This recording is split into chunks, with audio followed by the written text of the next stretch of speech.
नमस्कार.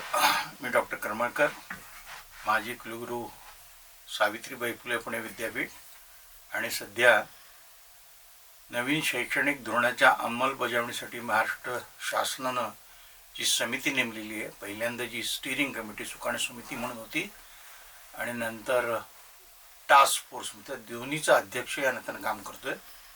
आणि त्यानिमित्तानं नवीन शैक्षणिक धोरणाच्या अंमलबजावणीसाठी जे काही महत्त्वपूर्ण, ज्याला आपण म्हणतो की वेगवेगळ्या व्हर्टिकल जे NEPचे आहेत, त्यासाठी MSFDA म्हणजे जी महाराष्ट्र शासनाची ट्रेनिंग अकॅडमी आहे, शिक्षकांच्या प्रशिक्षणाची अकॅडमी आहे, त्याच्या मार्फत अनेक उपक्रम केले जातात.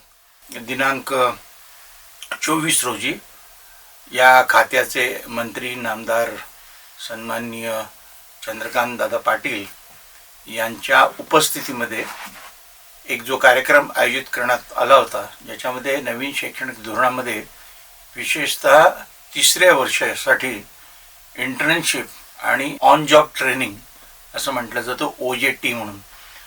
म्हणजे प्रत्यक्ष विद्यार्थ्याला वेगवेगळ्या इंडस्ट्रीमध्ये जाऊन, NGOमध्ये जाऊन, व्यवसाय क्षेत्रामध्ये जाऊन प्रत्यक्ष कामाचा अनुभव मिळावा या दृष्टीने केलेली तरतूद आहे.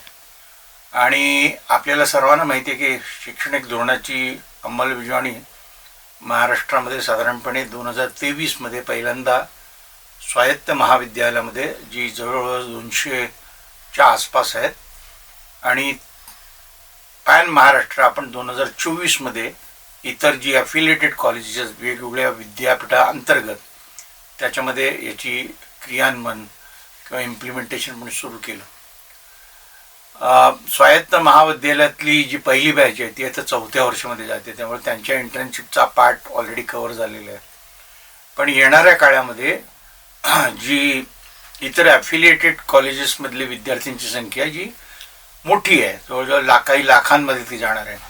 आणि अशा सर्व विद्यार्थ्यांना बेसिकली ज्याला आपण म्हणतो इंटर्नशिप आणि ऑन जॉब ट्रेनिंग हे देण्याच्या संबंधात सरकारनं ज्या काही वेगवेगळ्या योजना केलेल्या आहेत, त्याचं एक प्रशिक्षण वजा, ज्याला असं म्हणतो की आपण एक वर्कशॉप काल महाराष्ट्रातल्या जवळजवळ 250 ते 300 प्राचार्यांसाठी केलेली होती. आणि त्याच्यामध्ये अनेकविध जे व्यक्ती होते, ते वक्ते जे आलेले आहेत ते मोस्टली इंडस्ट्री आणि इतर अनेकविध क्षेत्रातून आलेले आहेत, ज्यांना या विषयाची जाणीव आहे आणि या विषयाच्या बाबतीत माहिती आहे किंवा प्रत्यक्ष त्यांनी काम केलेलं आहे. अशांच्या माध्यमातून संपूर्ण या प्राचार्यवर्गाचं प्रशिक्षण काल दिवसभर चाललं होतं. साधारणपणे सकाळी 11 वाजता या कार्यक्रमाची सुरुवात झाली आणि 5-5:30पर्यंत हा कार्यक्रम चाललेला होता. त्याच्यामध्ये सुरुवातीला राज्याचे मंत्री महोदय आहेत उच्च आणि तंत्र शिक्षणाचे, चंद्रकांत दादा पाटील यांनी आपलं अध्यक्षीय भाषण केलं. आणि त्यानंतर या कार्यक्रमामध्ये अनेकविध, जसं मी म्हटलं की तज्ज्ञांनी मार्गदर्शन केलं.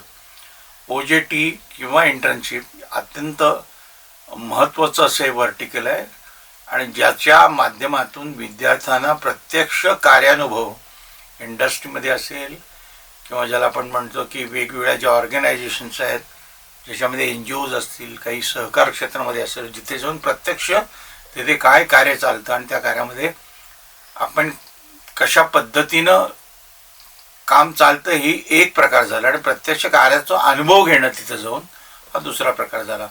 तसंच इंटर्नशिपचा जो प्रकार आहे, ते इंटर्नशिपमध्ये सुद्धा साधारणपणे प्रत्येक वेगवेगळ्या ठिकाणी जाऊन आणि ज्याच्यासाठी वेगवेगळी क्रेडिट दिली गेलेली आहेत. म्हणजे थोडक्यामध्ये हे जे काही प्रशिक्षण त्या विद्यार्थ्यांना इंटर्नशिप किंवा OJTच्या माध्यमातून मिळणार आहे, हे त्यांच्या मार्कशीटमध्ये किंवा त्यांच्या डिग्रीमध्ये रिफ्लेक्ट होणार आहे.